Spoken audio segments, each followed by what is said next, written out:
Cuando llegué a casa esa noche, después de largos días en otra ciudad, todavía estaba conmocionada por la muerte de mi padre, quien había partido tras una breve enfermedad. Pero nada podría haberme preparado para lo que me esperaba. Apenas crucé la puerta, oí golpes que venían del sótano, débiles, casi ahogados. Cuando bajé a ver qué era, encontré a mi esposo, Ricardo, casi sin vida, deshidratado, tembloroso y encadenado. Descubrí que había estado allí, preso durante 2 semanas. Pero lo peor estaba por venir. Cuando pregunté quién había hecho aquello, él susurró: «Adriana, nuestra hija». Entonces me congelé, pero yo le daría lo que se merece. Pero antes de continuar, revisa si ya estás suscrito al canal y escribe en los comentarios: ¿desde dónde estás viendo este video? Nos encanta saber hasta dónde están llegando nuestras historias. Después de 15 días fuera de casa, todo lo que quería era volver a la normalidad. El entierro de mi padre en Guadalajara había sido devastador.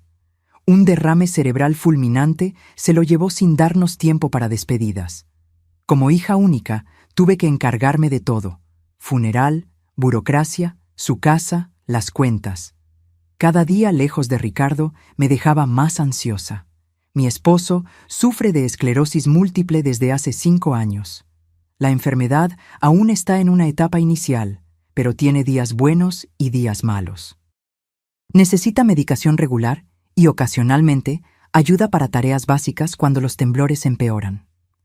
Adriana, nuestra hija de 34 años, se ofreció a quedarse con él mientras yo estaba fuera. «No te preocupes, mamá», me dijo cuando llamé desde el aeropuerto. «Papá está bien. Estamos viendo esos documentales aburridos de historia que tanto le gustan». Le creí, claro. ¿Por qué no lo haría? Durante la primera semana, hablábamos a diario. Ricardo parecía cansado en las videollamadas, pero lo atribuí al estrés de mi ausencia y a la progresión natural de su enfermedad. En la segunda semana, sin embargo, las llamadas empezaron a fallar. Mensajes cortos de Adriana: «Papá está descansando ahora. Tomó una pastilla para dormir. Mejor no molestar.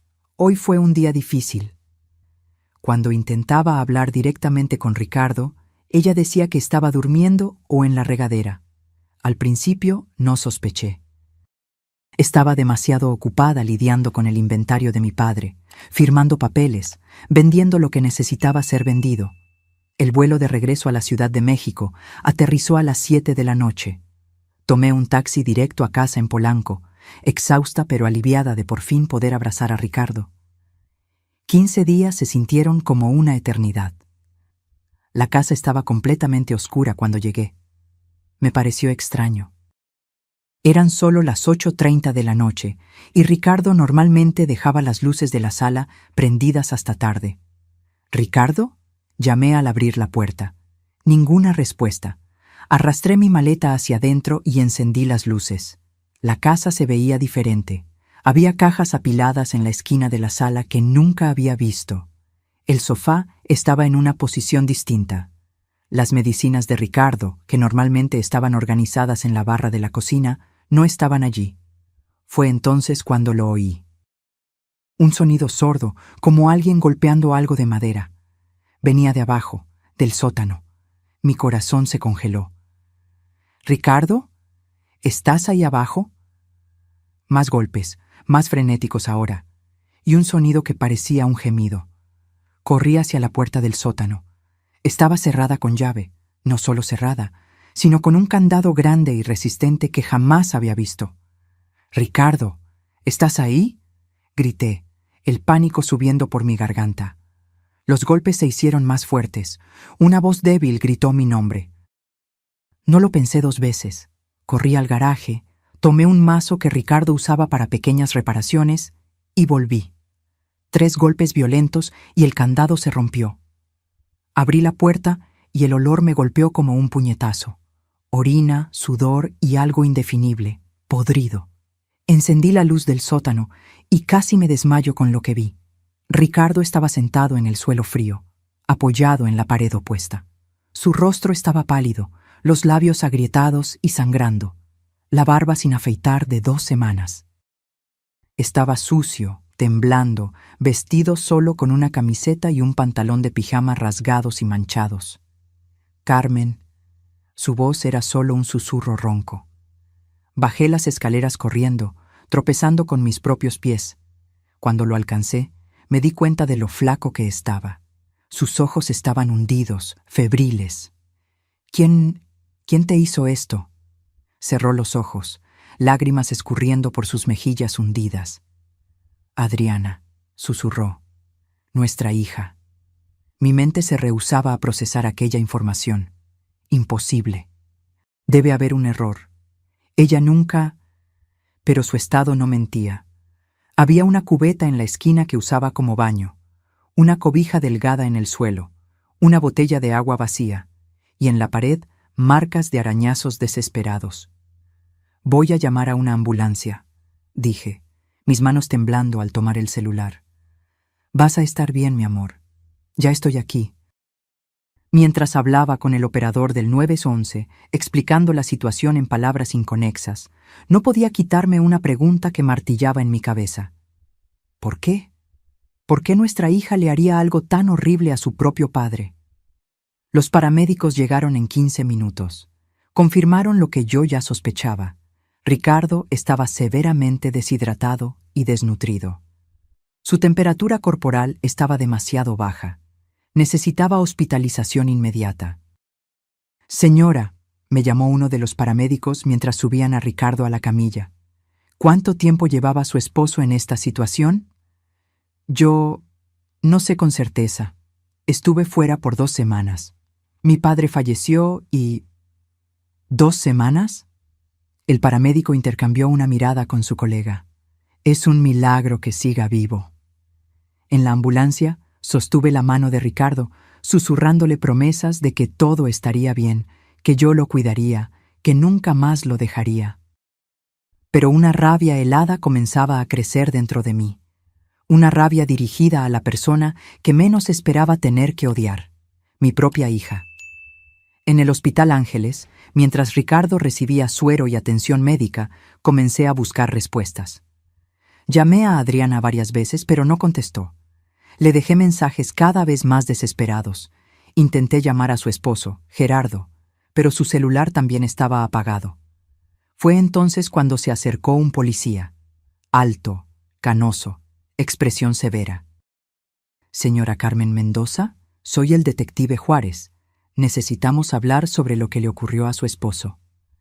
El detective Juárez me llevó a una sala reservada del hospital. Mientras Ricardo recibía los primeros cuidados, comencé a relatar todo lo que sabía, que no era mucho. Le expliqué sobre el viaje a Guadalajara, la muerte de mi padre, Adriana cuidando a Ricardo. ¿Y usted no sospechó nada durante esas 2 semanas?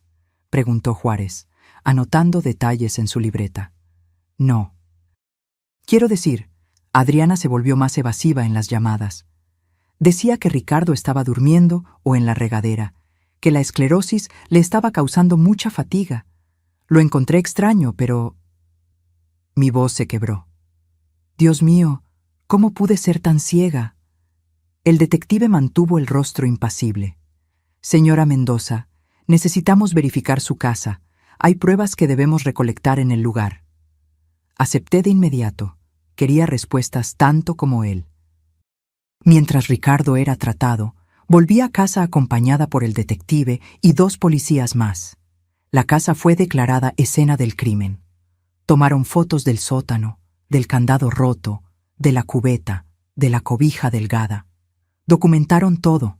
Fue cuando comencé a notar otras cosas extrañas. Las medicinas de Ricardo habían desaparecido por completo. Su celular no estaba por ningún lado.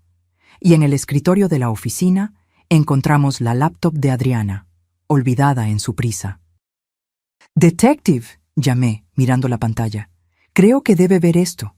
Él se acercó. La laptop estaba encendida, con varias ventanas abiertas, extractos bancarios, transferencias, documentos digitalizados, una carpeta llamada España. «¿Puedo?», preguntó, señalando la computadora. Asentí. En los siguientes 30 minutos, una historia horripilante comenzó a tomar forma. Adriana había accedido a las cuentas bancarias conjuntas mías y de Ricardo. Había transferido 1.500.000 pesos mexicanos, casi todos nuestros ahorros, a una empresa llamada Inversiones El Dorado. Una búsqueda rápida mostró que esa empresa pertenecía a su esposo, Gerardo. «Eso explica las cajas en la sala», murmuré. Estaban vaciando la casa. El detective abrió un documento digitalizado. Era un poder notarial a nombre de Ricardo, dándole a Adriana plenos poderes para gestionar sus finanzas y propiedades. La firma de Ricardo estaba allí, pero claramente falsificada, demasiado temblorosa, diferente a su patrón. En la carpeta España había correos electrónicos intercambiados con una inmobiliaria en Madrid, confirmando el alquiler de un apartamento por 6 meses, comenzando la próxima semana. También había reservas de boletos de avión a nombre de Adriana y Gerardo, solo de ida. «Iban a huir», dijo el detective, con la voz fría. Probablemente pretendían vaciar las cuentas, tomar todo lo de valor en la casa y desaparecer. «¿Y Ricardo?», pregunté, mi voz casi desvaneciéndose. El detective me miró con ojos que ya habían visto demasiado en esta vida. Probablemente nunca pretendieron que sobreviviera esas 2 semanas. La comprensión del plan me golpeó como un rayo. Adriana y Gerardo planeaban dejar que Ricardo muriera en ese sótano. Cuando yo regresara, encontraría su cuerpo. En la confusión del luto, tal vez ni siquiera me daría cuenta de inmediato del dinero faltante. Cuando lo hiciera, ellos ya estarían lejos, en otro país. ¿Pero por qué?, lloré, las lágrimas finalmente cayendo a cántaros. ¿Por qué nuestra propia hija haría algo así? El detective señaló un intercambio de correos entre Gerardo y un tal Carlos. El asunto: inversiones criptourgentes. Por lo que estoy viendo, el esposo de su hija está metido en algún esquema. Probablemente perdió dinero en criptomonedas o alguna inversión de alto riesgo. Necesitaba dinero rápido para cubrir las pérdidas. Mientras buscábamos más, encontramos conversaciones en WhatsApp entre Adriana y Gerardo que el detective recuperó con una herramienta forense. Mensajes que confirmaban nuestros peores temores. «No deja de preguntar por Carmen, se está poniendo agitado. Adriana, dale más de la pastilla para dormir. Mézclala con la poca agua. Gerardo, ¿y si se muere antes de que ella regrese? Adriana, mejor aún. Menos complicaciones». Gerardo, vomité en el baño después de leer aquello. Mi propia hija, dispuesta a matar a su padre por dinero. La niña que cargué en mi vientre por 9 meses, a quien enseñé a caminar, a quien le sequé las lágrimas cuando se caía y se lastimaba. ¿Cómo era esto posible? El detective Juárez llamó a la central y emitió una alerta de búsqueda para Adriana y Gerardo. «Los encontraremos», prometió. Con estas pruebas no tienen a dónde huir. Volví al hospital, el cuerpo pesado como plomo, la mente intentando procesar la magnitud de la traición. Ricardo estaba despierto cuando entré en el cuarto, recibiendo suero y medicación. Aún se veía frágil, pero sus ojos estaban más alertas. «Carmen», susurró, extendiéndome la mano. Sostuve su mano entre las mías, besándola suavemente. «Estoy aquí, mi amor. No me iré a ningún lado». «Adriana», comenzó, pero puse un dedo en sus labios. «La policía la está buscando. No te preocupes por eso ahora. Solo descansa, por favor». Cerró los ojos, una lágrima escurriendo por su rostro flaco. «Ella me dijo que tú habías llamado, que tú sabías que yo estaba en el sótano, que tú habías estado de acuerdo». Mi corazón se partió en 1000 pedazos.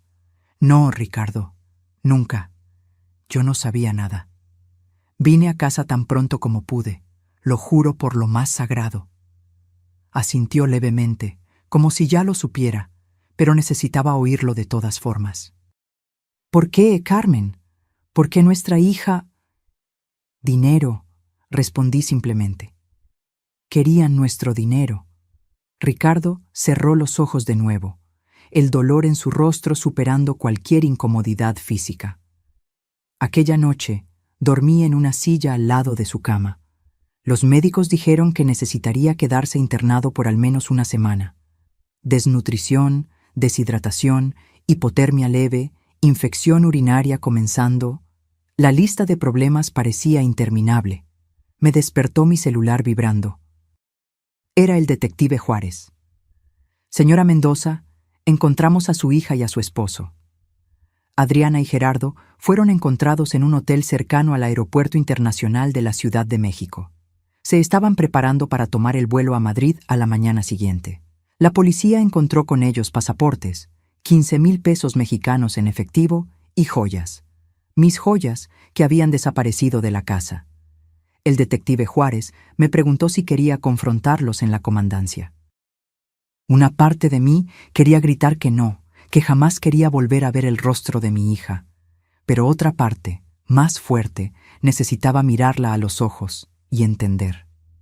Sí, respondí. Necesito verla. Ricardo todavía estaba en el hospital, así que le pedí a mi vecina y amiga de muchos años, Sofía, que se quedara con él mientras yo iba a la comandancia.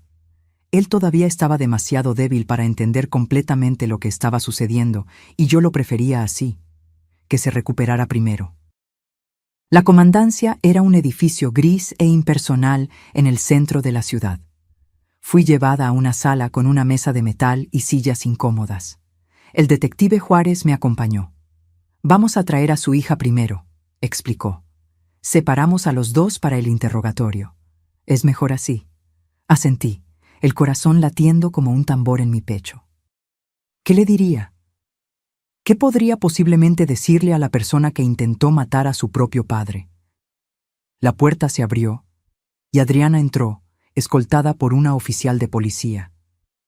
Estaba usando la misma ropa de siempre, jeans, camiseta blanca, cabello recogido en una cola de caballo.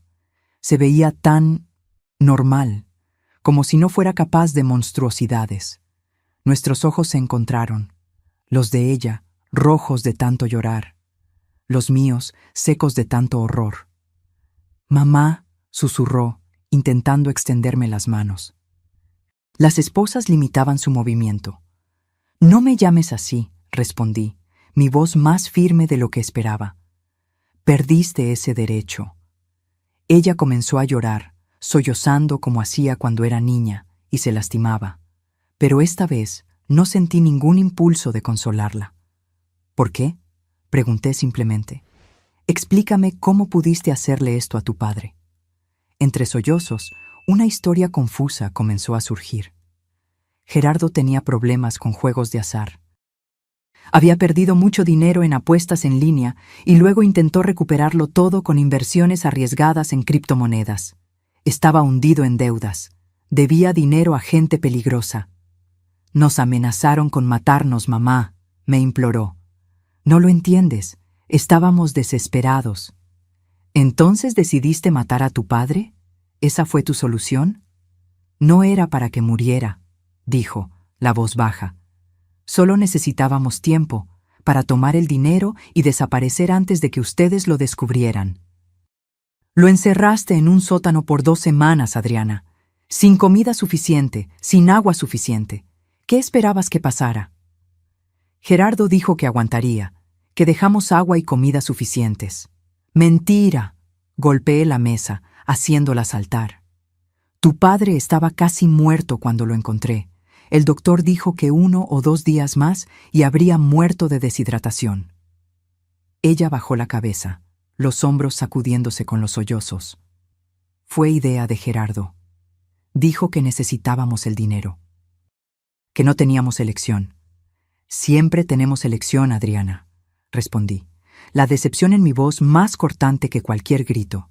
«Pudiste haber pedido ayuda, pudiste habernos contado sobre las deudas. Podríamos haber encontrado una solución juntos. Pero elegiste esto». «Lo siento mucho», susurró. «De verdad lo siento». «Sientes mucho que te hayan atrapado», corregí. «Si yo no hubiera regresado antes de Guadalajara, tu padre estaría muerto ahora, y ustedes estarían rumbo a España con nuestro dinero». Ella no respondió. Solo siguió llorando silenciosamente. El detective Juárez, que había estado observando en silencio, habló. Señora Adriana Mendoza está siendo formalmente acusada de tentativa de homicidio calificado, privación ilegal de la libertad agravada, maltrato contra persona vulnerable, fraude y robo calificado. Su esposo enfrenta las mismas acusaciones. La pena para estos crímenes puede llegar a 30 años de prisión. Adriana levantó el rostro, pálida como un fantasma. ¿30 años? Mínimo, confirmó el detective. El juez tomará en consideración la crueldad del método, la vulnerabilidad de la víctima debido a su enfermedad y la relación de confianza que se rompió. Sentí una calma extraña envolverme. Voy a testificar en tu contra, Adriana. Le contaré al juez exactamente cómo encontré a tu padre. Mostraré las fotos que tomé de su estado. Mamá, por favor, me imploró, no hagas esto. Fue un error, un terrible error. No arruines mi vida por un error. Tú intentaste arruinar la vida de tu padre de forma permanente, respondí, levantándome. De hecho, intentaste acabar con su vida. Quien le hace esto a su propio padre es capaz de cualquier cosa. Eres una persona peligrosa, Adriana. La oficial se la llevó, todavía llorando e implorando. No miré hacia atrás. El detective me llevó a otra sala, donde Gerardo estaba siendo interrogado. A diferencia de Adriana, él parecía tranquilo, casi indiferente. «Señora Carmen», me saludó cuando entré, como si estuviéramos en una reunión social. «Eres un monstruo», respondí simplemente. Él se encogió de hombros. «Negocios son negocios, nada personal. Intentar matar a mi esposo es muy personal para mí». Gerardo sonrió, una sonrisa fría que no llegaba a los ojos. Su hija inventó ese plan, ¿sabía? Ella sugirió encerrar a Ricardo en el sótano. Dijo que con la esclerosis múltiple, él no tendría fuerza para escapar. Mi sangre se heló. ¿Era mentira? ¿O Adriana era realmente la mente detrás de todo? Miré al detective, que negó con la cabeza levemente, como diciendo, no le crea. Ustedes dos son igualmente culpables a mis ojos, respondí finalmente. Y van a pagar por esto. Cada día de esas 2 semanas les costará años de sus vidas. Salí de la sala sintiéndome exhausta, como si hubiera envejecido décadas en pocas horas. El detective me acompañó hasta la salida. Señora Mendoza, encontramos el dinero que transfirieron, me informó. Está en una cuenta de la empresa de su yerno. Logramos congelar la cuenta a tiempo. Eventualmente, después del proceso, deberían recuperar gran parte. Era un pequeño consuelo, pero mejor que nada. Le agradecí y me dirigí al hospital para quedarme con Ricardo. Los días siguientes fueron un torbellino de actividades. Ricardo permaneció internado, recuperándose lentamente. Los médicos estaban preocupados por el impacto del confinamiento y la desnutrición en su esclerosis múltiple. El estrés extremo podría acelerar la progresión de la enfermedad. Mientras tanto, el proceso criminal contra Adriana y Gerardo seguía su curso. Permanecieron en prisión preventiva, considerados peligrosos y con riesgo de fuga. Un abogado se puso en contacto conmigo, ofreciendo sus servicios para representar a Ricardo como víctima en el proceso. Acepté de inmediato. Quería que pagaran por lo que hicieron. La audiencia de control de detención ocurrió 3 días después del arresto. Estuve presente, sentada al fondo de la sala, observando. Adriana parecía haber envejecido años. Sus ojos estaban hundidos, el cabello despeinado. Gerardo, al contrario, mantenía la postura arrogante, como si nada de aquello fuera realmente importante. El juez negó la fianza para ambos.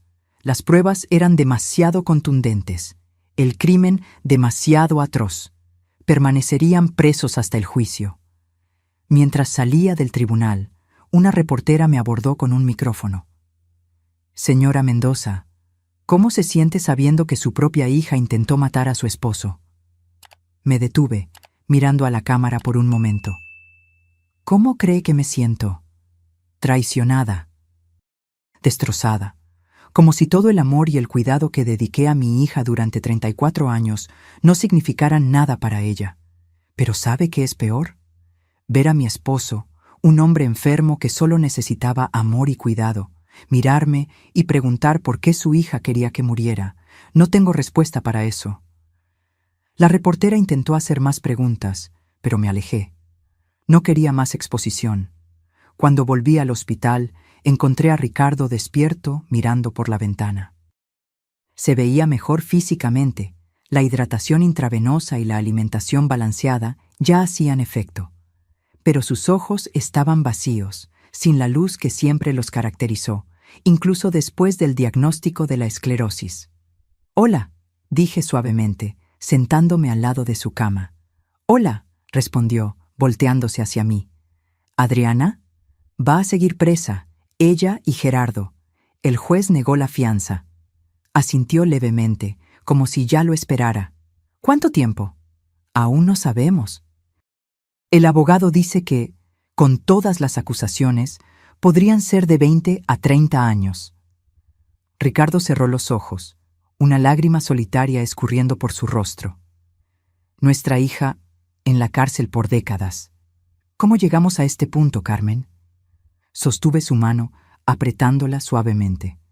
No sé, mi amor. Realmente no lo sé. Casi muero ahí abajo, susurró después de un largo silencio. Sabía que iba a morir. Los primeros días gritaba por auxilio, golpeaba la puerta hasta que mis manos sangraron. Después me debilitaba demasiado. El agua se acabó, la comida se acabó. Alucinaba, te veía entrando por la puerta, llamando mi nombre. Tragué el nudo en la garganta. Lamento no haber regresado antes. No es tu culpa, afirmó apretando mi mano. Me salvaste la vida, Carmen. Si hubieras llegado un día después. No pude contener las lágrimas. Abracé a Ricardo cuidadosamente, consciente de su fragilidad. Nunca más dejaré que te pase nada. Nunca más. Los médicos dieron de alta a Ricardo una semana después. Aún estaba débil. Necesitaba recuperar el peso perdido y recuperarse psicológicamente del trauma. Volvimos a casa, la misma casa donde casi muere, pero no teníamos otro lugar a donde ir. La primera noche fue la más difícil. Ricardo se rehusó a entrar al cuarto que compartíamos con Adriana. Improvisé una cama en la oficina, lejos del sótano, lejos de los recuerdos. No pude dormir. La casa parecía embrujada por los fantasmas de lo que había ocurrido. Con cada crujido de la madera, con cada ruido del viento, yo me despertaba sobresaltada, pensando que Adriana o Gerardo habían vuelto para terminar lo que comenzaron. Fue alrededor de las 3 de la mañana que encontré a Ricardo sentado en la sala, en la oscuridad, mirando una foto familiar en la pared. Los tres sonreíamos a la cámara frente a la playa de Cancún. Adriana con unos 15 años. «No puedo entender», dijo sin mirarme. «Repaso cada momento de su crianza, cada lección que intenté enseñarle. ¿En qué fallamos, Carmen? ¿Qué hicimos para merecer esto?» Me senté a su lado, pasando mi brazo por sus hombros. «No hicimos nada para merecerlo, Ricardo. Algunas personas simplemente toman decisiones terribles, incluso personas que amamos». «Pensé que conocía a mi hija», murmuró. Pero durante esos días en el sótano, cuando ella bajaba a dejar un poco de agua o comida, yo no reconocía a la persona que veía. Sus ojos estaban vacíos, como si yo fuera solo un obstáculo a ser removido. El abogado nos visitó al día siguiente. El licenciado Manuel Altamirano, especialista en crímenes contra personas vulnerables. Vino a tomar nuestro testimonio detallado y a explicar el proceso. «Señor Ricardo, señora Carmen», comenzó sentado en nuestra sala, «quiero ser franco con ustedes. Este caso es extremadamente grave. Las pruebas contra Adriana y Gerardo son irrefutables. Además de las acusaciones iniciales, la policía descubrió que planeaban esto desde hace meses». «¿Meses?», repetí incrédula. «Sí. Encontraron búsquedas en la computadora de Adriana sobre cuánto tiempo sobrevive una persona con esclerosis múltiple sin agua y cómo falsificar firmas convincentes. Esto demuestra premeditación de larga data. Ricardo se estremeció a mi lado. Entonces ella planeó matarme por mucho tiempo. Desafortunadamente sí, confirmó el abogado. Y hay más. Descubrieron que Gerardo está involucrado en esquemas de lavado de dinero a través de casas de apuestas en línea. Debía cientos de miles a prestamistas. Probablemente fue el catalizador para el plan. ¿Y nuestro dinero?, pregunté. Como les informó el detective, logramos bloquear la cuenta de su empresa a tiempo. Deberían recuperar cerca del 90% del valor. Pero hay otra cuestión. Dudó. ¿Cuál?, insistió Ricardo. Adriana quiere hacer un trato. Está dispuesta a testificar contra Gerardo, alegando que fue coaccionada y amenazada por él. A cambio, quiere una reducción de pena. Miré a Ricardo, sintiendo la rabia hervir dentro de mí. Ella está mintiendo. Vi los mensajes. Ella participó activamente en el plan. El licenciado Altamirano asintió. Sí, y la fiscalía también lo sabe. Es improbable que acepten el trato en los términos que ella quiere. Pero pensé que debían saberlo. Ricardo permaneció en silencio por un largo momento. Quiero verla, dijo finalmente. Necesito mirarla a los ojos y preguntar, ¿por qué? La visita a la penitenciaría femenil de Santa Marta fue marcada para 2 semanas después. Ricardo aún estaba débil, pero insistió en que necesitaba hacerlo. Necesitaba el cierre que solo una confrontación directa con Adriana podría brindarle. Nos levantamos temprano esa mañana. Ricardo apenas había comido el desayuno, con el estómago revuelto de ansiedad. Yo tampoco estaba mucho mejor. Como madre, jamás imaginé que visitaría a mi hija en una prisión. Como esposa, jamás pensé que estaría acompañando a mi esposo a confrontar a nuestra hija sobre un intento de asesinato. La penitenciaría estaba en las afueras de la ciudad, un complejo gris rodeado de muros altos y alambre de púas. Pasamos por el proceso de revisión e identificación, cada etapa acercándonos al momento que tanto temíamos como anhelábamos. ¿Estás seguro de que quieres hacer esto?, le pregunté a Ricardo mientras esperábamos en la sala de visitas. Asintió, sus manos temblando levemente. No sé si por los síntomas de la esclerosis o por el nerviosismo. Necesito entender, Carmen. Necesito mirarla a los ojos. La puerta al otro lado de la sala se abrió y Adriana entró, escoltada por una agente penitenciaria. Usaba un uniforme naranja descolorido que parecía demasiado grande para su cuerpo. Había adelgazado. Su rostro, antes lleno de vida, ahora estaba pálido, con ojeras profundas. Sus ojos encontraron los nuestros y se detuvo por un instante, como si hubiera recibido un shock. Luego, la agente la condujo hasta la mesa donde estábamos sentados y se retiró a una esquina de la sala, dándonos un mínimo de privacidad. «Papá», susurró, la voz embargada. «Mamá». Ricardo la encaró y vi su expresión endurecerse. Toda la compasión que normalmente cargaba en sus ojos se había disipado. «¿Por qué?», preguntó simplemente. Directo, sin preámbulos. Adriana bajó la cabeza, lágrimas ya escurriendo por su rostro. Yo no sé cómo explicar. «Inténtalo», insistí, mi voz más firme de lo que esperaba. «Se lo debes a tu padre». Ella levantó los ojos, pasando el dorso de la mano por el rostro para secar las lágrimas. Todo fue culpa de Gerardo. Él me manipuló, me presionó. No, Ricardo la interrumpió. No quiero oír esa historia. Vi los mensajes, Adriana. No fuiste manipulada, participaste activamente. Ella se mordió el labio, más lágrimas cayendo. Ustedes no entienden. Él me amenazaba. Decía que si no ayudaba, haría algo peor. ¿Peor que intentar matar a tu propio padre?, pregunté, incrédula. ¿Que encerrarlo en un sótano por 2 semanas, sabiendo que estaba enfermo, sabiendo que necesitaba medicación regular? Las deudas, comenzó, pero la detuve con un gesto brusco. Las deudas se pagan trabajando honestamente. no intentando matar a tus padres para robar sus ahorros, repliqué. Y no me vengas con esa historia de amenazas. Pudiste habernos contado, pudiste haber buscado a la policía. Había 1000 opciones antes de esto. Ricardo se inclinó sobre la mesa, mirando directamente a sus ojos. Quiero que me digas la verdad, Adriana. Una vez en la vida, sé honesta. ¿Por qué? El silencio se extendió entre nosotros, pesado como plomo. Finalmente, Adriana soltó un suspiro tembloroso.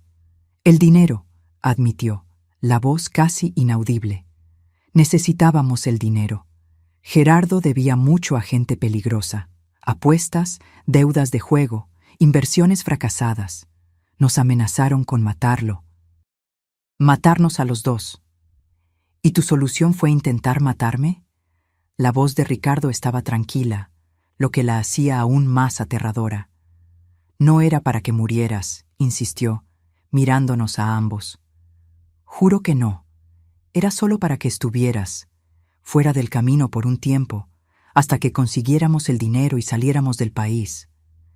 Adriana, dije pausadamente, controlando la rabia que hervía dentro de mí. Tu padre estuvo encerrado en ese sótano por casi 2 semanas. Sin comida suficiente, sin agua suficiente, sin sus medicinas para la esclerosis. Los médicos dijeron que 1 o 2 días más y habría muerto de deshidratación o hipotermia. Yo dejé agua y comida, protestó. Al principio yo bajaba todos los días. ¿Y después? Preguntó Ricardo. Ella bajó la mirada. Gerardo dijo que era demasiado arriesgado bajar todos los días, que alguien podría ver, desconfiar. Entonces, pasé a ir solo de vez en cuando. Cuando me encontraron, Ricardo dijo lentamente, no había comido en 3 días, no había bebido agua en casi 2. Estaba delirando. Sabía que iba a morir ahí. Adriana sollozó, escondiendo el rostro entre las manos. Perdónenme, por favor, perdónenme. Yo no quería que esto sucediera así. ¿Cómo querías que sucediera entonces? Pregunté, incapaz de contener el sarcasmo. ¿Que tu padre muriera silenciosamente mientras tú huías con nuestro dinero a España? ¿Que yo enterrara a mi esposo sin jamás saber que fue mi propia hija quien lo mató? No, gritó, levantando su rostro rojo y mojado de lágrimas. No era para que muriera, era solo para quedarnos con el dinero e irnos. Ricardo golpeó la mesa con la mano, haciéndola saltar. ¿Y qué crees que me pasaría en ese sótano, Adriana? ¿Cómo esperabas que yo sobreviviera? ¿O simplemente no te importaba? Ella no respondió, solo siguió llorando. El abogado nos contó sobre tu propuesta de trato, continué. ¿Quieres reducción de pena a cambio de testificar contra Gerardo? Ella asintió, secándose el rostro con la manga del uniforme. Él me manipuló, mamá. Me presionó. Yo tenía miedo. Mentira, dijo Ricardo, la voz baja pero firme. Los mensajes de texto prueban lo contrario. Estuviste tan involucrada como él, quizás incluso más. Por favor, imploró, no dejen que me pudra en la cárcel. Soy su hija, su única hija. Miré a Ricardo, viendo el dolor en sus ojos. Dolor no solo físico, sino el dolor profundo de la traición más fundamental que un padre puede sufrir. No, dijo finalmente, no vamos a apoyar ningún trato. Tú y Gerardo merecen pagar por lo que hicieron. Cada minuto de esas 2 semanas en el sótano, Adriana, cada minuto te costará años de tu vida. ¡Papá!, exclamó desesperada. No puedes estar hablando en serio. Soy tu hija. Una hija que intentó matarme, respondió simplemente. Una hija que me dejó morir mientras huía con mi dinero. ¿Qué clase de hija hace eso? Adriana me miró, los ojos suplicantes. Mamá, por favor, habla con él. No puedes dejar que esto suceda. Respiré hondo, sintiendo el peso de cada palabra. Ya no eres mi hija, Adriana. En el momento en que decidiste encerrar a tu padre en ese sótano, rompiste cualquier lazo que nos unía. Ella se desplomó sobre la mesa, sollozando incontrolablemente. La agente penitenciaria se acercó. indicando que nuestro tiempo se estaba acabando. Ricardo se levantó con dificultad, apoyándose en la mesa. Adiós, Adriana. Espero que los años en la cárcel te enseñen el valor de la vida humana, de la vida de tu propio padre. Salimos de la sala sin mirar hacia atrás, dejando a nuestra hija, la persona que un día amamos más que nada, llorando sola en la mesa de visitas. En el coche, de camino a casa, Ricardo finalmente se desmoronó, llorando como un niño. 20 años, sollozó. Nuestra hija pasará 20 años en la cárcel. ¿Cómo pasó esto, Carmen? ¿En qué fallamos? Lo abracé, sintiendo sus lágrimas mojar mi blusa. No fallamos, mi amor.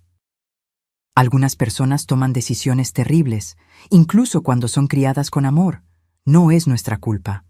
Pero en el fondo me preguntaba si habría algo que podríamos haber hecho diferente. Alguna señal que ignoramos, alguna falla en la crianza que no percibimos. O si simplemente nuestra hija había elegido el camino de la codicia y la crueldad, a pesar de todo lo que intentamos enseñarle. Los meses siguientes fueron un torbellino de audiencias, reuniones con abogados y preparativos para el juicio. Ricardo mejoraba físicamente, pero la esclerosis múltiple, agravada por el trauma, comenzaba a progresar más rápidamente. Necesitó un bastón para moverse, y los temblores en las manos empeoraron. La fiscal Daniela reunió un caso sólido contra Adriana y Gerardo. Las pruebas eran abrumadoras: los mensajes de texto, los documentos falsificados, las transferencias bancarias, las búsquedas en la computadora de Adriana, el estado del sótano, los testimonios médicos sobre la condición de Ricardo cuando fue rescatado. El juicio fue marcado para marzo del año siguiente, casi 6 meses después del crimen. Durante ese periodo, recibimos llamadas constantes de Adriana desde la prisión. Al principio, contestábamos, oyendo sus sollozos y súplicas de perdón.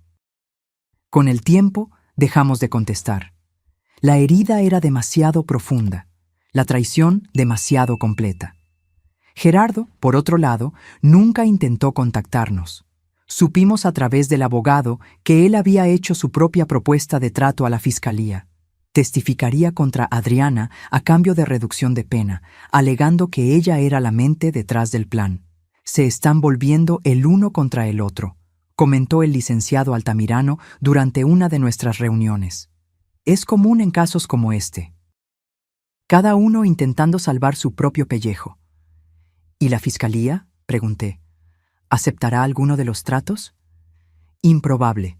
Las pruebas muestran que ambos participaron activamente en la planificación y ejecución. La fiscal Daniela está determinada a conseguir la pena máxima para los dos.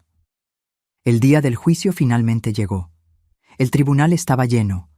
El caso había generado interés nacional. La historia de la hija que intentó matar a su padre enfermo para robar su herencia capturó la imaginación mórbida del público. Nos sentamos en la primera fila, detrás de la mesa de la fiscalía. Ricardo estaba pálido, las manos temblando más de lo normal. Tomó un calmante antes de salir de casa, pero aún así, la ansiedad era palpable. Adriana y Gerardo fueron traídos por separado. Ya no estaban juntos. El abogado nos informó que Gerardo había solicitado el divorcio mientras estaban presos. Cada uno con su abogado se sentaron en lados opuestos de la sala, evitando mirarse el uno al otro. La jueza Jimena Sandoval, una mujer de mediana edad con expresión severa, abrió la sesión. La fiscal Daniela hizo su declaración inicial, detallando el crimen en términos claros e impactantes. Señora jueza, este caso representa una de las formas más atroces de traición familiar. Los acusados no solo planearon robar los ahorros de toda una vida del matrimonio Mendoza, sino que deliberadamente encerraron al señor Ricardo, quien sufre de esclerosis múltiple, en un sótano oscuro e insalubre por casi 2 semanas, con la intención de que no sobreviviera hasta el regreso de su esposa. Mientras ella hablaba, vi a Adriana llorando silenciosamente. Gerardo permanecía impasible, casi aburrido. Las pruebas demostrarán, sin sombra de duda, que este plan fue meticulosamente elaborado por los dos acusados, con clara premeditación, explotando la vulnerabilidad de la víctima debido a su enfermedad y aprovechándose de la ausencia de la señora Carmen, quien estaba cuidando a su padre fallecido en otra ciudad. Los abogados de la defensa hicieron sus propias declaraciones. El de Adriana intentó pintarla como víctima de manipulación y abuso psicológico por parte de Gerardo. El de Gerardo argumentó que él no tenía conocimiento de la gravedad de la situación de Ricardo en el sótano, creyendo que Adriana estaría cuidándolo adecuadamente. Los testigos comenzaron a ser escuchados. El primero fue el detective Juárez, que detalló la investigación y las pruebas encontradas. Después, los paramédicos que atendieron a Ricardo, describiendo su estado de salud cuando lo encontraron. La víctima presentaba signos severos de deshidratación, desnutrición, hipotermia leve y el inicio de una infección urinaria, testificó uno de los paramédicos. En nuestra evaluación, sin intervención médica inmediata, el paciente no sobreviviría más de 24 a 48 horas. El doctor Rubén del hospital que atendió a Ricardo también testificó, confirmando el diagnóstico y añadiendo que el trauma físico y psicológico había acelerado significativamente la progresión de la esclerosis múltiple. El estrés extremo y prolongado, combinado con la desnutrición y deshidratación, causó daños neurológicos adicionales, explicó el doctor Rubén. El señor Ricardo probablemente tendrá una progresión más rápida de la enfermedad como resultado directo de lo que sufrió. Cada testimonio parecía hundir más a Adriana y Gerardo. Las evidencias eran irrefutables, detallando no solo el crimen, sino la crueldad y la indiferencia con que fue ejecutado. En el segundo día fue mi turno de testificar. Subí al estrado con el corazón pesado, consciente de que mi testimonio ayudaría a condenar a mi propia hija. Señora Mendoza, comenzó la fiscal Daniela, por favor, describa al tribunal lo que encontró cuando regresó a casa después de su viaje a Guadalajara. Con voz firme, relaté cada detalle de aquella noche terrible. Cómo la casa estaba oscura, cómo oí los sonidos débiles que venían del sótano, cómo encontré el candado en la puerta, cómo rompí la cerradura y encontré a Ricardo, casi muerto, en el suelo frío. Estaba irreconocible, dije, las lágrimas finalmente venciendo mi determinación de permanecer fuerte. Flaco, sucio, deshidratado. Sus labios estaban agrietados y sangrando, sus ojos hundidos. Apenas podía decir mi nombre. Miré directamente a Adriana mientras hablaba. Ella lloraba silenciosamente, el rostro contorsionado en una máscara de dolor, remordimiento verdadero o solo miedo a las consecuencias. Yo ya no lo sabía. La fiscal mostró fotos del sótano y de Ricardo en el hospital. Las imágenes eran impactantes, provocando murmullos en la sala del tribunal. ¿Y qué descubrió sobre la participación de su hija?, continuó la fiscal.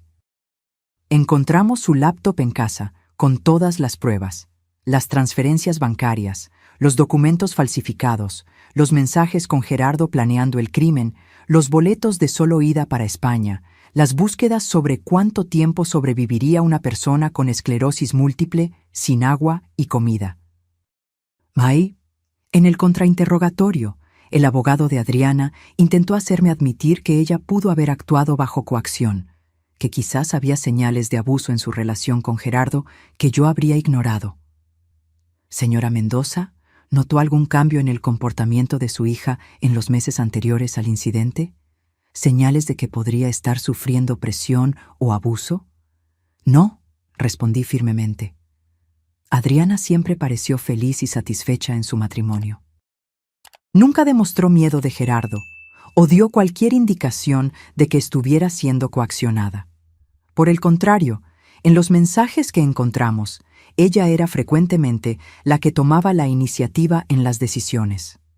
El abogado de Gerardo intentó un enfoque diferente, sugiriendo que yo podría estar exagerando la gravedad de la situación debido al shock y al trauma. Señora Mendoza, ¿es posible que, en su estado emocional alterado al encontrar a su esposo, haya interpretado la situación como peor de lo que realmente era? La fiscal Daniela Se levantó de inmediato. Objeción. La testigo está relatando hechos objetivos corroborados por evidencia fotográfica y testimonios médicos.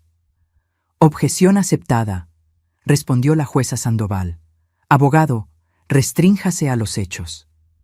Cuando bajé del estrado, sentí un alivio momentáneo. Había hecho mi parte para asegurar justicia para Ricardo. En el tercer día fue su turno de testificar. Debido a su condición de salud, la jueza permitió que permaneciera sentado e hiciera pausas cuando fuera necesario. Señor Ricardo, comenzó la fiscal gentilmente, ¿puede contarnos lo que sucedió el día en que su esposa partió para Guadalajara? Ricardo respiró hondo, las manos temblando sobre su regazo. Era un miércoles. Carmen recibió la noticia de que su padre había fallecido de un derrame cerebral. Estaba conmocionada, necesitaba viajar de inmediato. Adriana se ofreció a quedarse conmigo. Dijo que se encargaría de todo. ¿Y qué sucedió después de que su esposa se fue? El primer día, todo parecía normal. Adriana preparó mis comidas, me ayudó con la medicación. El segundo día, dijo que necesitaba salir a arreglar unas cosas con Gerardo. Regresó por la noche, actuando extrañamente. El tercer día, me pidió que bajara al sótano para ayudarla a encontrar unas cajas viejas. Ricardo hizo una pausa, visiblemente perturbado por los recuerdos. La jueza ofreció agua, que él aceptó con gratitud. Cuando llegamos abajo, Gerardo apareció de repente. Antes de que yo pudiera entender lo que estaba pasando, salieron rápidamente y cerraron la puerta. Oí el sonido del candado. Al principio, pensé que era algún tipo de broma de mal gusto.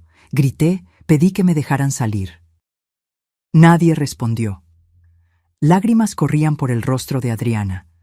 Gerardo mantenía los ojos fijos en el suelo. Adriana regresó unas horas después. Me pidió que me estuviera quieto. Dijo que solo sería por unos días, hasta que resolvieran un problema financiero. Dejó agua y algunos sándwiches. Le imploré que me dejara salir. Le expliqué que necesitaba mis medicinas para la esclerosis. Ella prometió traerlas, pero nunca lo hizo. Ricardo describió en detalle los días en el sótano. Cómo el agua y la comida se acabaron. Cómo el frío del concreto empeoraba sus síntomas. Cómo la oscuridad, después de que la bombilla se quemó, lo enloquecía lentamente. Cómo intentó gritar por auxilio, golpear la puerta, hasta que sus fuerzas se agotaron. En los últimos días, yo sabía que iba a morir ahí, concluyó, la voz casi un susurro. Comencé a alucinar. Veía a Carmen, veía a mis padres ya fallecidos. Oraba para que el final fuera rápido. Cuando la puerta finalmente se abrió y vi a Carmen, de verdad, pensé que era otra alucinación. El tribunal entero estaba en silencio. Muchos espectadores e incluso algunos jurados llorando abiertamente. En el contrainterrogatorio, los abogados de la defensa intentaron suavizar el impacto de su testimonio, pero sin éxito. La historia de Ricardo era clara, coherente y devastadora. En el cuarto día del juicio, tanto Adriana como Gerardo subieron al estrado. Cada uno intentando minimizar su papel y maximizar el del otro. Adriana, llorando constantemente, alegó que había sido manipulada y amenazada por Gerardo, que temía por su vida si no cooperaba. Dijo que si yo no ayudaba, él haría algo peor con mi padre, que personas peligrosas con las que estaba involucrado podrían lastimar a toda la familia.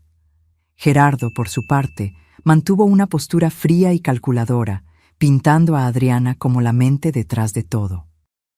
Fue idea de ella encerrar al padre en el sótano. Dijo que con la esclerosis múltiple, él no tendría fuerza para escapar.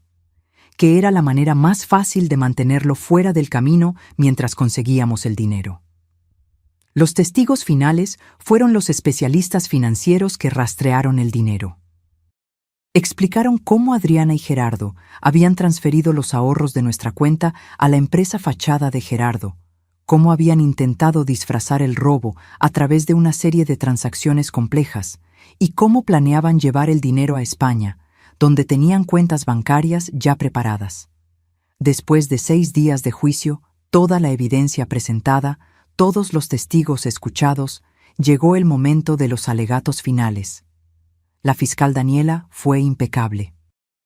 Señoras y señores del jurado, los hechos de este caso son claros e incontestables. Adriana Mendoza y Gerardo Santos planearon meticulosamente robar los ahorros del matrimonio Mendoza, falsificaron documentos, encerraron a un hombre enfermo en un sótano oscuro e insalubre por casi 2 semanas y pretendían huir del país, dejándolo morir. Este no fue un crimen de impulso o desesperación. Fue un acto calculado de crueldad y codicia, perpetrado contra un hombre vulnerable por su propia hija, la persona que debería protegerlo y amarlo. Los abogados de la defensa hicieron lo mejor que pudieron con el caso imposible que tenían. Apelaron a las emociones, a las circunstancias atenuantes, a la ausencia de antecedentes penales. El jurado se retiró a deliberar al final del 6º día. No tardó mucho. A la mañana siguiente volvieron con el veredicto. En el caso del Estado contra Adriana Mendoza y Gerardo Santos, anunció el jurado presidente, nosotros, el jurado, encontramos a los acusados culpables de todos los cargos. Adriana se desplomó sobre la mesa de la defensa, sollozando incontrolablemente.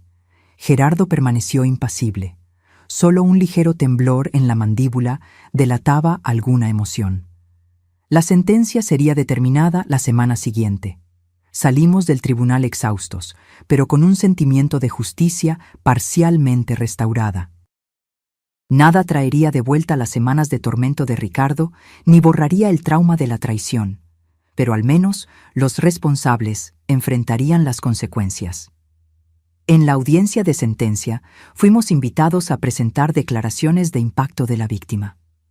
Ricardo, aún afectado por el desgaste del juicio, me pidió que leyera la suya. Su señoría, leí con voz firme, aunque mi corazón estaba roto. Hay algunas cosas que un padre nunca espera vivir. Enterrar a un hijo es una de ellas. Testificar contra un hijo es otra. Sobrevivir a un intento de homicidio a manos de la propia hija es algo que ni siquiera mis pesadillas más sombrías podrían haber predicho. El tribunal estaba en completo silencio mientras yo continuaba. La esclerosis múltiple ya me había robado parte de mi independencia. Lo que Adriana y Gerardo me hicieron me robó algo mucho más precioso: mi confianza en la humanidad, mi fe en la bondad inherente de las personas, mi certeza de que el amor familiar es incondicional. Cada día en el sótano, cada hora en la oscuridad, cada minuto sintiendo mi cuerpo fallar mientras la sed y el hambre me consumían, venía acompañado por el conocimiento de que mi propia hija me había puesto allí. Miré a Adriana mientras leía las palabras de Ricardo. Ella lloraba silenciosamente, el rostro enterrado en las manos. Los médicos me dicen que el trauma aceleró la progresión de mi enfermedad, que probablemente perderé la capacidad de caminar independientemente años antes de lo que se esperaría, que los daños neurológicos son permanentes. Pero la verdadera cadena perpetua no es la que su señoría impondrá hoy a mi hija y a su esposo. Es la que ellos me impusieron: vivir con la conciencia de que crié a alguien capaz de tal crueldad. Este es un dolor que ninguna medicina puede aliviar, ninguna terapia puede curar. Terminé la declaración y volví a mi lugar al lado de Ricardo, que lloraba silenciosamente. Sostuve su mano, sintiendo sus dedos temblar entre los míos. La jueza Sandoval escuchó entonces las declaraciones de los acusados. Adriana imploró clemencia, alegando arrepentimiento profundo. Gerardo, sorprendentemente, admitió culpa total, contradiciendo su postura durante todo el juicio. «Me perdí en la codicia», dijo él, la voz quebrándose por primera vez.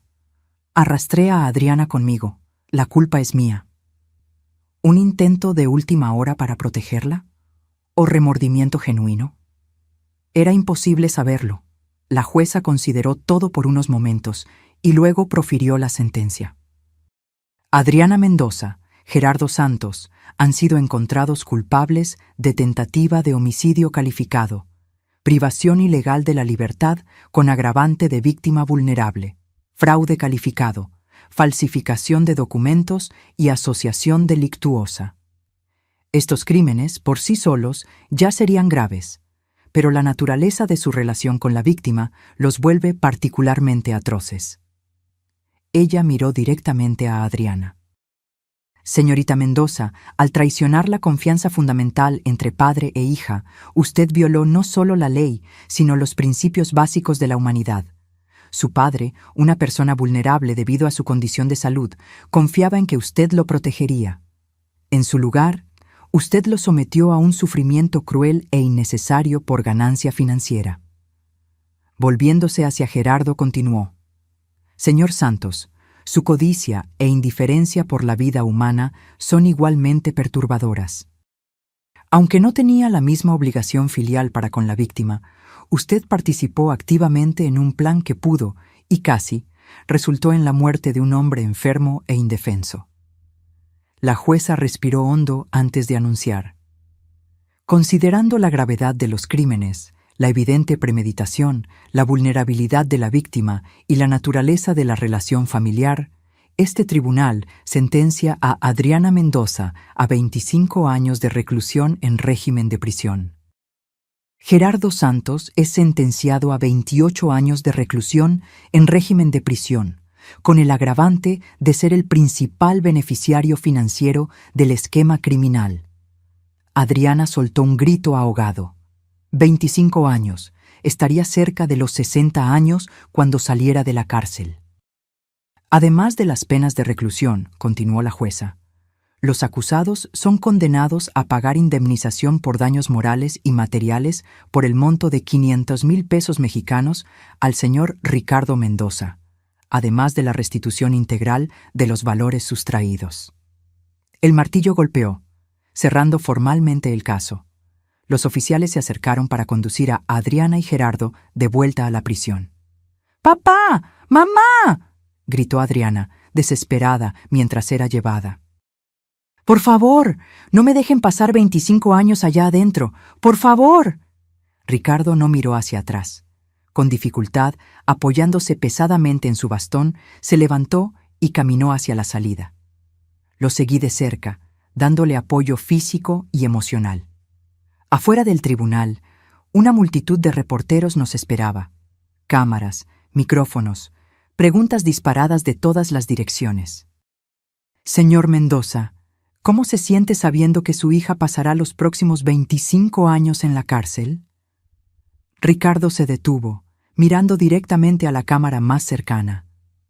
¿Cómo me siento?, repitió, la voz cansada pero firme. Siento que se ha hecho justicia, que las decisiones tienen consecuencias, que ni siquiera los lazos familiares pueden justificar lo que se me hizo. Hizo una pausa, lágrimas brillando en sus ojos.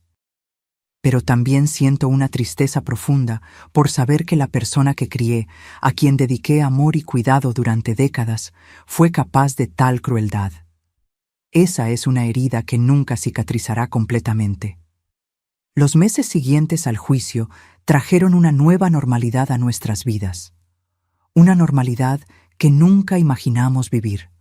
Sin Adriana, con Ricardo necesitando cuidados cada vez más intensivos, y con la sensación constante de que nuestra familia había sido irremediablemente rota. Logramos recuperar gran parte del dinero que había sido robado, gracias al rápido trabajo de la policía al congelar las cuentas.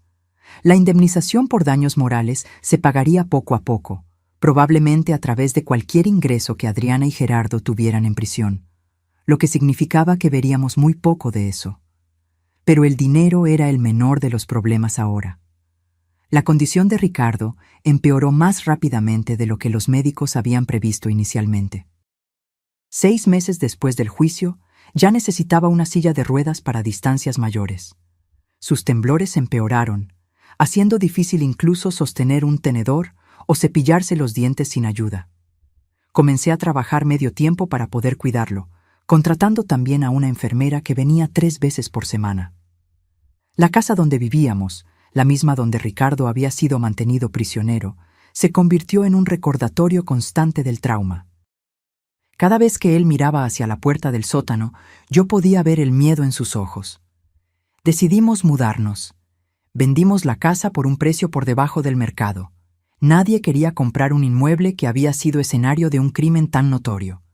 Y compramos un apartamento en planta baja, adaptado para silla de ruedas, en un barrio tranquilo más alejado del centro. En el nuevo hogar, intentamos reconstruir algún tipo de normalidad. Establecimos nuevas rutinas, hicimos nuevos amigos, buscamos terapia para lidiar con el trauma. A veces, en medio de la noche, Ricardo aún se despertaba gritando, reviviendo aquellos días oscuros en el sótano. Yo lo abrazaba hasta que los temblores pasaban, hasta que su respiración volvía a la normalidad, susurrándole al oído que estaba seguro, que yo nunca más lo dejaría. Las cartas comenzaron a llegar cerca de un año después del juicio. Cartas de Adriana, de la Penitenciaría Femenil de Santa Marta. Al principio, las tiré a la basura sin abrirlas. No quería leer sus disculpas, sus justificaciones, su arrepentimiento tardío. Ricardo tampoco quiso saber de ellas. Hasta que un día, casi 2 años después de lo ocurrido, llegó una carta diferente. No era de Adriana, sino sobre ella, de la directora de la penitenciaría. Estimado señor y señora Mendoza, les escribo para informarles que su hija, Adriana Mendoza, ha sido diagnosticada con cáncer de ovario en etapa avanzada. El diagnóstico fue confirmado después de que presentara síntomas severos en las últimas semanas. Los médicos estiman que le quedan entre 6 meses y 1 año de vida.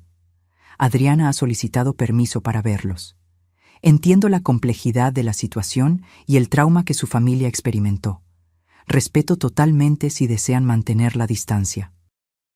No obstante, como directora de esta institución por más de 20 años, he presenciado situaciones similares y sé que, a veces, un último encuentro puede traer algún tipo de cierre para todas las partes involucradas. Si desean más información o discutir esta posibilidad, por favor, pónganse en contacto con nuestro departamento social. Atentamente, doctora Marcia Oliveira, directora de la Penitenciaría Femenil de Santa Marta. Leí la carta a Ricardo esa noche, después de la cena. Él se quedó en silencio por un largo tiempo, mirando hacia el horizonte a través de la ventana de nuestra sala. Cáncer, murmuró finalmente. Tiene 23 años de condena por delante y ahora tal vez no viva ni uno más. ¿Qué quieres hacer?, pregunté suavemente. Él giró la silla de ruedas para mirarme, sus ojos reflejando una mezcla compleja de emociones: rabia, tristeza, confusión y, sorprendentemente, algo que parecía compasión. No sé, Carmen. Una parte de mí dice que es solo justicia poética, que merece sufrir como me hizo sufrir. Otra parte, su voz falló. Otra parte recuerda a la niñita de 5 años que sostenía mi mano en el parque, que decía que yo era su superhéroe. Me arrodillé al lado de su silla, sosteniendo sus manos temblorosas. Cualquiera que sea tu decisión, estaré a tu lado. Pasamos semanas discutiendo, reflexionando. Ricardo habló largamente con su terapeuta sobre el asunto. Leí más cartas de Adriana, que ahora mencionaban su enfermedad, su miedo, su deseo de ver a sus padres una última vez. Al final, la decisión fue de Ricardo. En una mañana lluviosa de abril, casi 3 años después del crimen, condujimos hasta la penitenciaría. El procedimiento para entrar ya era familiar: identificación, revisión, escolta hasta la sala de visitas. Pero esta vez, la persona que esperábamos ver era casi irreconocible. Adriana estaba flaca, muy flaca. Su cabello, antes largo y brillante, estaba corto y ralo, evidencia de la quimioterapia. Su piel tenía un tono amarillento, los ojos hundidos en ojeras profundas. Parecía haber envejecido décadas en solo 3 años. «Papá», susurró cuando Ricardo entró en su silla de ruedas. «Mamá». Nos sentamos en lados opuestos de la mesa, un silencio pesado entre nosotros. ¿Qué se le dice a la hija que intentó matarte, que ahora está muriendo? «Gracias por venir», comenzó, la voz débil. Sé que no lo merezco. Ricardo la estudió por un largo momento. ¿Por qué pediste vernos, Adriana? Ella respiró hondo, una respiración que parecía causarle dolor. Porque estoy muriendo. Y no quiero morir cargando todo este peso sin al menos intentar explicar, sin al menos decir personalmente cuánto me arrepiento. El arrepentimiento no cambia lo que pasó, respondí, más duramente de lo que pretendía. Lo sé. Ella asintió, lágrimas silenciosas escurriendo por su rostro demacrado. Nada de lo que diga o haga puede cambiar lo que hice. No estoy pidiendo perdón. Solo comprensión, tal vez. Ricardo se inclinó ligeramente hacia adelante. Entonces explícanos, Adriana. Ayúdanos a entender cómo nuestra hija se convirtió en alguien capaz de hacer lo que hiciste. Ella se secó las lágrimas con la manga del uniforme penitenciario, ahora demasiado ancho para su cuerpo que se consumía. Comenzó con pequeñas mentiras, dijo. Gerardo perdiendo dinero en apuestas. Yo encubriéndolo, escondiéndoles la verdad a ustedes. Luego, las deudas crecieron. Él comenzó a involucrarse con gente peligrosa. Traficantes, prestamistas. Hizo una pausa, su respiración difícil. Un día lo encontré buscando países sin tratados de extradición. Me aterroricé. Él dijo que necesitábamos dinero, mucho dinero, rápido. Sugirió robar un banco, secuestrar a alguien para pedir rescate. Ideas locas, desesperadas. Miró directamente a Ricardo, sus ojos rojos fijos en los de él. Fue entonces cuando pensé en ustedes, en el dinero de los ahorros, en la casa liquidada. Era una cantidad que podría resolver los problemas de Gerardo. Comencé a imaginar cómo conseguir acceso. La idea del sótano surgió cuando supe que mamá tendría que viajar para cuidar al abuelo. Bajó la cabeza, avergonzada. Al principio era solo para que estuvieras fuera del camino por unos días, papá, para que tuviéramos tiempo de transferir el dinero y salir del país. No era para que sufrieras tanto, no era para que te quedaras sin agua, sin comida. Pero sucedió, dijo Ricardo suavemente. Me dejaste ahí, sabiendo que yo podría morir. Sí. Su voz era solo un susurro. Cuando me di cuenta de cuánto estabas sufriendo, ya era demasiado tarde. No podíamos simplemente liberarte. Nos denunciarías. Entonces, continué, cada día se hacía más fácil ignorar tus súplicas, ignorar lo que estábamos haciendo. ¿Cómo puede una hija hacerle eso a su propio padre?, pregunté, la incomprensión aún atormentándome después de tantos años. Adriana levantó los ojos, rojos de lágrimas. No tengo una respuesta que tenga sentido, mamá. Creo que eso es lo que más me asusta. ¿Cómo pude transformarme en ese monstruo? ¿Cómo pude justificar aquellas acciones? Es como si, por algún tiempo, me hubiera convertido en otra persona. Alguien que no reconozco. Ricardo se quedó en silencio por un largo tiempo, solo observando a su hija. Luego, para mi sorpresa, extendió su mano temblorosa sobre la mesa. Adriana la miró, choqueada, antes de colocar hesitantemente su propia mano, fría y flaca, sobre la de él. Tengo una pregunta, dijo, y quiero que me la respondas con total honestidad. Ella asintió, nerviosa. Si pudieras volver en el tiempo, ¿aún harías lo mismo? La pregunta flotó en el aire por varios segundos. Adriana cerró los ojos, lágrimas corriendo libremente. No, respondió con convicción. Preferiría haber muerto a manos de esos acreedores que hacer lo que les hice a ustedes, a los dos. Ricardo apretó ligeramente su mano. Te creo. No eran palabras de perdón, no exactamente, pero había en ellas un reconocimiento de la humanidad que le quedaba a Adriana, a pesar de todo. Hablamos por una hora más. Sobre su vida en prisión, sobre su tratamiento para el cáncer, limitado, dadas las circunstancias, sobre Gerardo, quien había sido transferido a otra penitenciaría después de un conflicto con otros internos. Cuando el tiempo terminó, Adriana nos miró con una intensidad desesperada. ¿Puedo preguntar una cosa? Asentimos. ¿Volverán?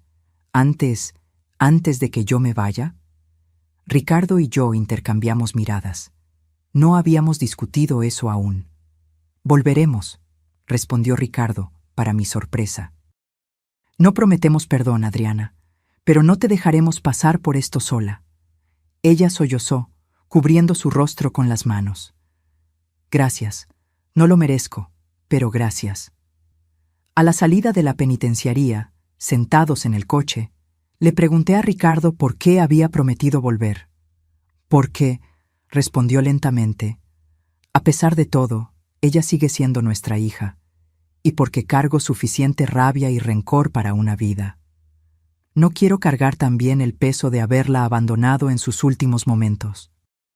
Adriana falleció 8 meses después. Estuvimos con ella en sus últimos días, llevándole fotografías antiguas, contándole historias de su infancia, trayendo un poco de consuelo a sus momentos finales. No la perdonamos completamente. Algunas heridas son demasiado profundas para sanar totalmente. Pero encontramos una forma de paz, una aceptación de lo que había sucedido y una manera de seguir adelante. El funeral fue pequeño, solo nosotros dos y algunos funcionarios de la penitenciaría que le habían tomado afecto durante su tiempo allí. Gerardo no asistió, aunque había recibido autorización. Ricardo, ahora casi completamente dependiente de la silla de ruedas, arrojó un puñado de tierra sobre el ataúd. «Adiós, hija», susurró, «que encuentres la paz que no pudiste encontrar aquí». Hoy, 5 años después de aquellas terribles 2 semanas en el sótano, todavía estamos reconstruyendo nuestras vidas. La esclerosis múltiple de Ricardo ha progresado significativamente. Necesita ayuda para casi todo ahora, desde vestirse hasta alimentarse. Contratamos cuidadores que nos asisten y adaptamos completamente nuestra rutina. En los días malos, cuando el dolor y la fatiga son intensos, a veces murmura que tal vez habría sido más fácil si hubiera muerto en ese sótano. En esos momentos, sostengo su mano y le recuerdo todo lo que hemos vivido juntos desde entonces. Los pequeños placeres que aún podemos disfrutar. El amanecer que observamos desde el balcón. Los libros que le leo todas las noches. El amor que, a pesar de todo, aún nos sostiene. La traición de Adriana nos enseñó dolorosamente que las personas que más amamos pueden ser capaces de las peores crueldades. Pero también nos enseñó sobre la resiliencia, sobre la capacidad humana de sobrevivir a lo impensable. A veces, cuando miro antiguas fotografías familiares, siento una punzada de nostalgia por la vida que teníamos antes, por la inocencia perdida, por la confianza que nunca recuperaremos completamente. Pero luego, miro a Ricardo, a su fuerza silenciosa ante todo lo que enfrentó, y siento una nueva forma de amor crecer, más sabio, más cauteloso, quizás, pero también más profundo. Nuestra historia no termina con un final feliz de cuento de hadas. Termina con la cruda realidad de vidas para siempre alteradas por decisiones terribles. Pero también termina con la determinación de encontrar significado incluso en las peores circunstancias, de nunca permitir que la crueldad de otros defina quiénes somos, de amar, a pesar de todo, porque al final es solo eso lo que realmente importa. Hoy, cuando los amigos preguntan cómo logramos seguir adelante después de todo lo que pasamos, digo simplemente que aprendimos la diferencia entre justicia y venganza. Justicia fue ver a Adriana y Gerardo enfrentar las consecuencias de sus actos. Venganza habría sido permitir que el odio por ellos consumiera el resto de nuestras vidas. Elegimos la vida. Imperfecta, dolorosa a veces, pero nuestra. Y en esa elección encontramos nuestra propia forma de liberación. Ahora, si te gustó esta historia, haz clic en suscribirse y dime en los comentarios qué parte te dejó con la boca abierta. Y no olvides hacerte miembro para tener acceso a videos exclusivos que no subo aquí. Te espero allá.